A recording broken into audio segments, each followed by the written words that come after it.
Brian put together the coolest of shindigs that you could probably ever pull together this day and age. We're building a car that was a Hot Wheels design from scratch with these new shaped panels from a new thing. We brought the best of the best team together to accomplish something that's never been done before. What made people excited to come here and work for a week was that no one had ever done this. No one had ever even touched these panels hardly. Get ready for the bleat, because it was so loud. When you talk about it from scratch, we're talking about building off a wood buck, right? Shaping every single panel and this and that. Like, that could take months and months or years. This is the project that is going to allow this to grow into something that's really, really useful. Yeah. And it's cool to be a part of that.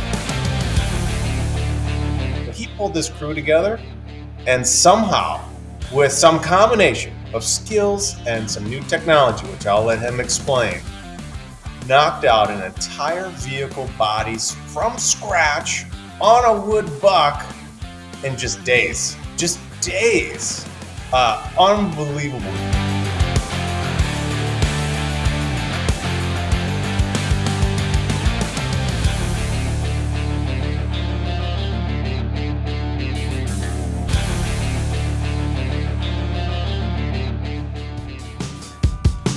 People who don't build cars may not know, but like shaping is its own art. It's like a dark art that is just, not many people really know how to do it. The ultimate is always to start from scratch. You hand form the body from scratch and you deliver. When you hand make a body out of aluminum, it's thousands and thousands and thousands of hours. It's a very old, very high, hard to obtain skill, metal shaping is. There's not a lot of people that do it just because it takes a long time to figure it out and get good at it. There's a whole lot of kind of old world techniques that were, passed down from basically making body armor. But it's pretty sick because there's new technology that we're able to use now. We can scan it, put it in the computer, render it, and now this machine will spit out basically a blank. That super advanced shaping skill that you need in order to shrink and stretch and massage in order to get these shapes, that's done with computer, and you get an opposite side that's done at the same time that's also accurate. Figure is the manufacturer, but it's basically like a CNC head that just spins around and it's pushing, and the real special sauce is in the software because it's calculating material thickness not only at the beginning, but you can calculate at the stretch point at the center. You can calculate what that material thickness is. It'll do steel, aluminum, I'm sure it'll do brass, copper, pretty much most anything you'd stick in there. The idea of being able to go from 3D scan to 3D model to 90 thou aluminum being in your hand, like people don't understand how hard that is to fabricate thick aluminum in that way. When he sent me the first video months ago about this machine, I just sat back and said, this is something really freaky. The big thing that it really changes is that the parts that are hard for a human, so a reverse curve, something that has a lot of shape, like this car, something that has a lot of stretching or shrinking, that takes a lot of skill, right? And you have to make two for a car or a motorcycle tank. So one of the big things that this technology does is that it does those hard parts for you easily, and it replicates it identically for both sides.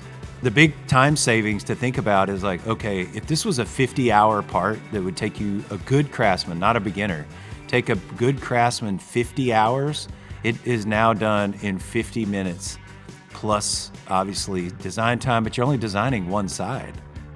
It's just buying people time, which is tremendous value. And it is cheaper in the long run once you do this. So you got time savings, money savings, and it's more accurate. We always dream to create things that aren't there and then have it, the machine create these pieces that are true to that form. It's quite amazing. I've been trying to figure out how to like put together this Fleetwood project that I've been wanting to do for like 14 years or something. This was a Hot Wheels model. You can still buy them around. I had a customer who was like, hey, what'd you think about putting an Allison engine into a car? And I was like, hell yeah. And this old beast just kind of came back in my mind. And I was like, what if I could combine, this car with this new technology and put together a group of guys that I want to work with that we could try to knock this thing out, in a week. Let's experiment with this technology. Let's see how far we can get. Let's get a group of guys that can have camaraderie and, enjoy each other, work our tail off, that are all good craftsmen. He brought killers in from all over the country that, could make all this stuff totally from a sheet if they wanted to. Nobody else except Brian could get all these people to come together. It's like voodoo. Like he just gets people to do things, and we call it the magic. He recognizes what's coming, what's changing, where it's going, and who's doing the cool stuff. He was like, oh, you ought to see this great idea I got. And I'm like, oh, here we go. So I stopped what I was doing, sat down and listened to him, and I was like, man, if we can pull that off and you can pull that off, I'm in. It was surprising. It was very intimidating at the beginning, thinking about doing that, knowing how much work goes into that kind of project. Fuller collected a huge group of very talented guys, and getting to work with all of them, especially on something new like this, and kind of trailblazing in a sense, I couldn't pass that up.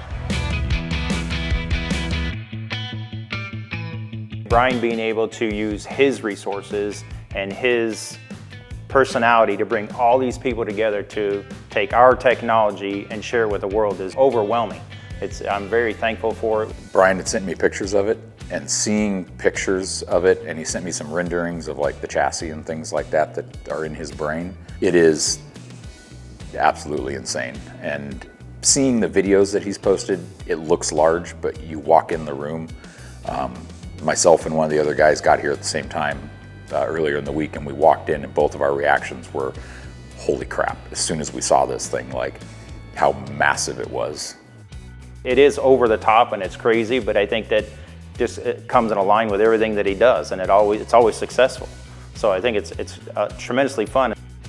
Stylistically, I think it's beautiful. For me personally, those big flowing lines, kind of bulbous fenders, and that thing, it just, it checks every box, pushes every button. For me personally, I think it's cool, which makes it even cooler to be working on it. The Fleetwood as a car is amazing. I love it. I'm a big body car guy. Love big body cars, lead sleds, but with big horsepower. So seeing that the V16 is going to go in it, how much cooler does that get? Monday morning, 5-day builder challenge. Look at this group of folks in here, huh? Woo!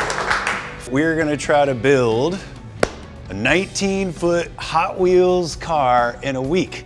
When you take a flat piece of metal, which is what we've always been given in this trade, you're shrinking it or stretching it into a ball, let's say, like a swoopy fender.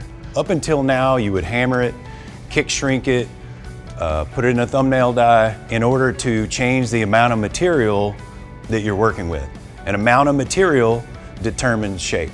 Now, thanks to this technology, and we have a whole pile of these panels that are pre-shrunk, pre-stretched, and roughed in.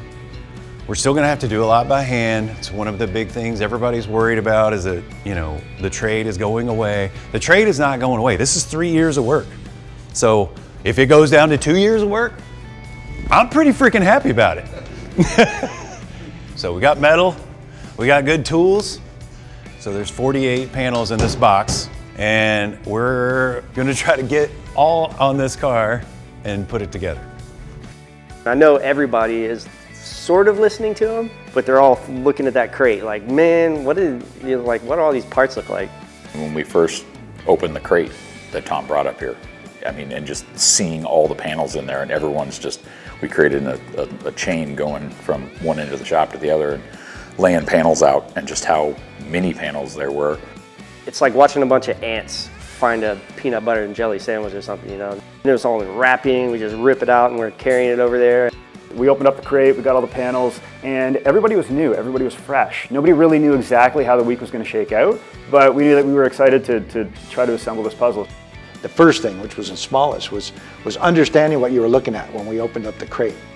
Random bits, you know, that you could kind of recognize, like, oh, that's round, so that must be part of a fender, or that's, you know, big and flat, so it must be part of the deck lid, or something like that. So that the first challenge was kind of identifying the parts. We got started, we opened up a box and we had a bunch of parts. We didn't know where any of the parts went, you know, we didn't know anything. And right away we're like, okay, we don't know what goes where. Each team had its own kind of, you know, way that they did it. Some would rough in fast, some would start welding some panels early. So, you know, each group had different ways that they tackled the problem, which was really fun for me, kind of floating to see. Me and my team, we decided, okay, how are we gonna start? And we decided we were gonna start with kind of the front, the most complicated part, get that one to fit the buck as closely as possible. And we'd screw that one to the buck, and that was our starting home position. So we started with that one part, and then we just built back from that. All of a sudden we're clicking together, figuring out where to trim stuff, fitting the panels together, and learning how that process goes along with just the first couple panels. And then it just kind of stacked up from there.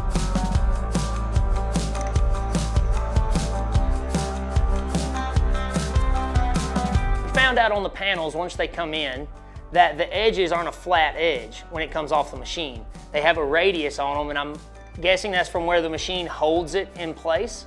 So, you know, that kind of posed an issue because you don't know how much overlap you need. So you have to cut some of that out, and then if you're not careful, you'll cut too much, and then you don't have enough material there. When you start cutting apart panels, you know, they're locked in, and when you start shaving inches off the sides, they start to spring out, or they take odd shapes, and we're going to have to then put more shape in or take shape out of the panel, however they're going to fit on the buck. They make all this excess because it goes down in their tooling, in the machine. And now we just got to decide where to cut it off because we've never messed with it before. I think we're just going to make it go flat. Is that what you guys are doing? Just get this and let it lay down? Maybe leave like a, because I think what he was explaining, like this line right here is pretty much the part.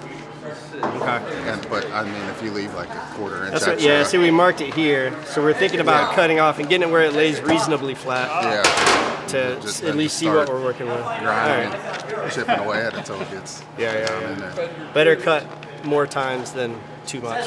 Welding and planishing it back out. All right, let's do it. So get this where it sits flat with a flange so that you can take the next piece and put on top. Get this one trimmed where it sits nice with a flat edge on it. I mean, this is the first time we've seen this technology. Literally, like, we just had 25, 30 dudes like taking parts out. Where does it go? Where's that? Oh shit, we don't have the diagram printed out. But right now it's just total chaos. But I like the aspect of like separating into teams. And this is a group of people that aren't used to being on teams. These guys aren't playing basketball in the local basketball league. They're not in an over 40 soccer league. They're building a car in the afternoon. We're trying to ask them to get into this crazy environment with all of these people, get out of their comfort zone and work together. And so I love that sociology, people dynamic of watching how they're all going to interact. And of course I pick the teams accordingly, where we've got a master, we've got a people person, we've got somebody who's just going to sit there and weld and not talk to anybody. So we're trying to like mix it up where it all works. Metal shaping historically is not a team sport. Right? This is a solo operation, maybe a couple people in the shop kind of thing, but 25 people in one shop with the noise and the hoopla and all of the things that are happening around this build. It's definitely a different skill that you've got to bubble up. You got to bring it out. There's no ego in the shop, which is fantastic to see. Everybody's working well. Because of the size of the car, the car's gigantic.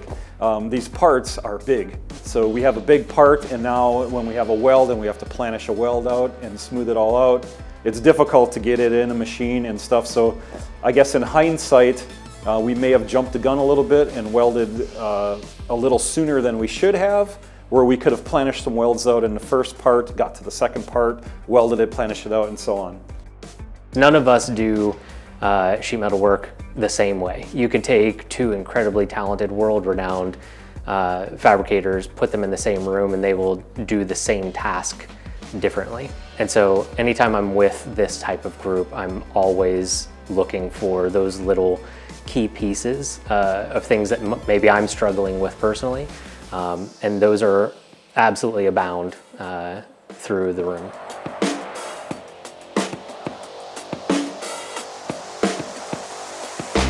It's like a jet plane in here. Like we were in this room. It's glass, wall controlled metal. It's I mean, I can't even explain to you. Get ready for the bleep because it was so loud.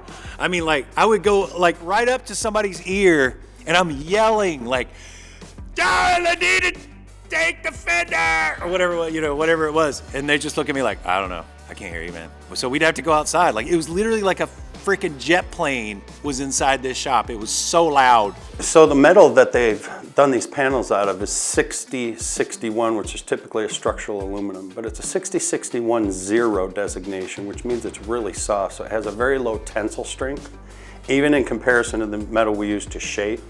So when we first started welding these panels together, the welds were cracking. We had 3 different fillers that we tried using with this stuff, because not only is it a weird series of aluminum, but it gets heat treated afterwards.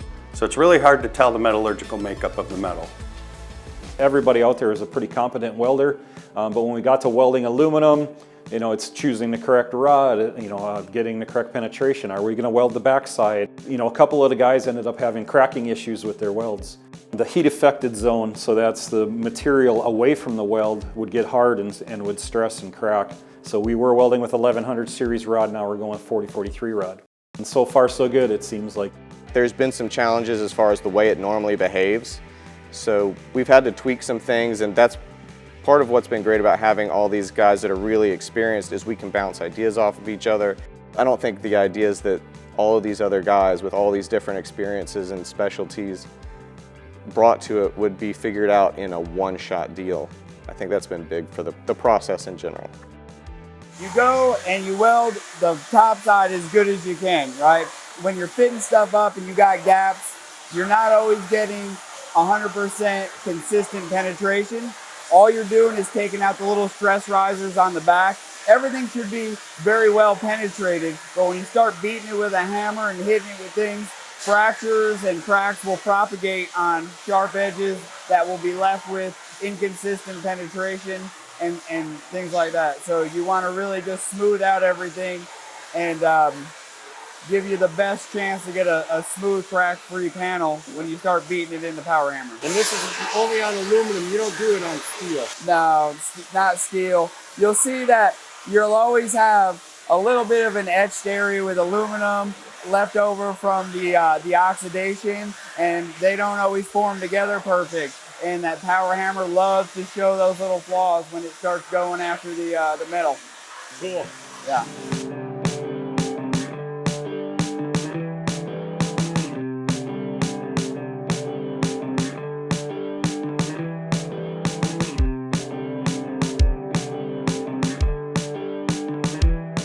Right now he's laying out the door details, so trying to figure out what we're going to do with the floorboard.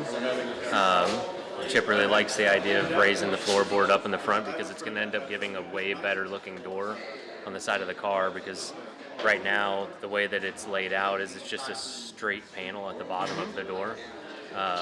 So it's going to give a lot better lines in the door, which is a major part on the car. Yeah, it's going to give it a lot more character too, more attitude. Because right now it's just, you know, the whole car's got attitude, but just by him changing that little bitty piece, it really gave it a lot more attitude. So I like it. Oh yeah. How would you describe the attitude before? The attitude before?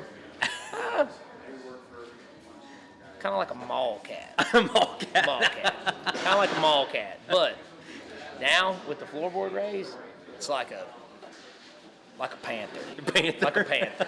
Like a panther, for sure.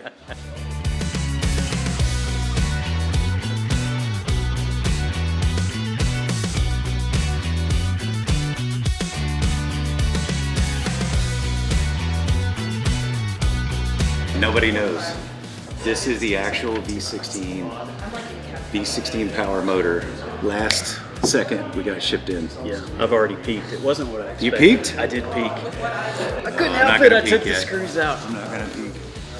I'm not gonna peek. I peeked. I couldn't help All right, it. so let's not tell the team until a minute. Let's let it kind of marinate. Yeah, I think so. I don't think, they're busy. We don't want to bother them with... End of day? We don't want to bother them I with... want to look so bad. I want to look so bad. Oh my God! I'm happy with you. It's so big. After lunch? Yeah, after lunch. Anything more than 8 cylinders is a winner for me. So when they uncrated it and I saw the V16, that's impressive. So I can't wait to hear it and see it. I'm sure it's going to be awesome power and sound great, and it's a perfect engine for the car. Now that he's done the reveal and we see the V16, I'm just mind blown. I can't wait to see and hear the thing start up. It's a big motor. It's going to fill that engine bay out real good. 16 Power is the company, and so it's basically 2 LSs put together, adding an inch, and so you're able to use stock LS heads, stock LS intake manifolds, stock LS exhaust manifolds, common block, common crank, common cam, and they're making a run of 16 of them. And so the car was designed for a V16. That's why it's so big. That hood is like 6 feet long, not including the cowl, not including the grill. So yeah, it fits. It was designed for that. That's what it was made for. Literally, it went absolutely perfect. Everybody got along great. What made people excited to come here and work for a week was that no one had ever done this. No one had ever even touched these panels hardly. So not only did we touch them, we touched them and welded them all together into a 19-foot car. I mean, again, that's what was so shocking, is that it just went according to plan. It won't happen again, never does, you know what I mean? So yeah, it just all went really according to plan. To complete the story would be to go to a traditional custom car show, let's say the Amber in LA, compete in one of those traditional car shows with a car that has been fabricated a lot by a computer. And that would be the goal. And if it doesn't happen, then I'm gonna drive the damn thing myself. I'm gonna put a big block in it. I'm gonna drop some weird chassis under it, and I'm gonna drive the damn thing around Atlanta. Everybody said it's just kind of like builder camp. It was like going to builder camp, church camp, whatever camp you went to as a kid. You hated to leave your friends. You had a lot of new guys that you wanted to hang out with, and trying to figure out where you can do it again. To be able to get this far on something of this magnitude in this amount of time is a first. It's just such a time saving. So it opened my eyes, and this is a game-changing deal in the industry for sure.